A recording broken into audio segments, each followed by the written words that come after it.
एक बार की बात है, हिमालय की गोद में बर्फीली चोटियों के बीच भगवान शिव और माता पार्वती विहार कर रहे थे। वे दोनों हाथों में हाथ डाले प्रकृति की सुंदरता का आनंद लेते हुए धीरे धीरे आगे बढ़ रहे थे। अचानक माता पार्वती की नज़र दूर एक पेड़ के नीचे बैठे एक गरीब आदमी पर पड़ी। वह आदमी पुराने फटे हुए कपड़ों में लिपटा हुआ था। उसके चेहरे पर भूख और थकान की लकीरें साफ दिख रही थी। वह सिर झुकाए कुछ सूखी पत्तियां इकट्ठा कर रहा था, मानो जीवन की आशा ही खो चुका हो। माता पार्वती ने दया से भरी नजरों से शिव जी की ओर देखा और कहा, हे महादेव, देखिए ना, वह गरीब आदमी कितना दुखी लग रहा है।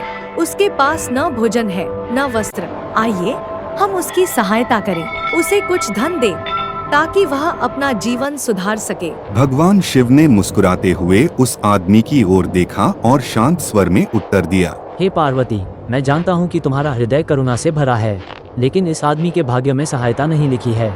उसके कर्म ऐसे हैं कि दान उसे स्वीकार्य नहीं होगा। वो गरीबी में ही जीने को अभिशप्त है। माता पार्वती ने सिर हिलाया, लेकिन उनकी आंखों में दृढ़ता थी। वे बोली, महादेव, भाग्य तो आप ही तो लिखते हैं। आप देकर देखिए ना, क्या पता आपके आशीर्वाद से इसका भाग्य बदल जाए। एक छोटा सा प्रयास ही तो है। यदि हमने कोशिश नहीं की तो दया का क्या अर्थ। शिव जी ने पार्वती की बात सुनकर हंसते हुए कहा, ठीक है मेरी अर्धांगिनी, तुम्हारी जिद के आगे तो भाग्य भी झुक जाता है। चलो देखते हैं क्या होता है, लेकिन याद रखना, कर्म ही भाग्य का आधार है।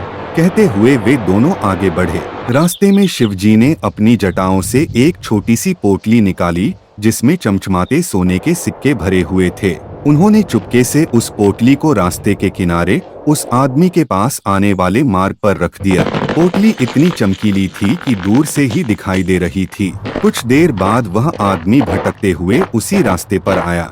उसकी नजर पोटली पर पड़ी। वह रुक गया, चारों ओर देखा, लेकिन कोई नहीं था। दिल में लालच और आश्चर्य जागा। वह पोटली उठाने को हाथ बढ़ाया, लेकिन अचानक उसके मन में एक विचार आया। नहीं, वह बुदबुदाया, यह किसी का खोया हुआ धन होगा। यदि मैं इसे ले लूंगा तो पाप लगेगा। मेरा भाग्य गरीबी का ही है, लेकिन ईमानदारी तो मेरे पास बची हुई है।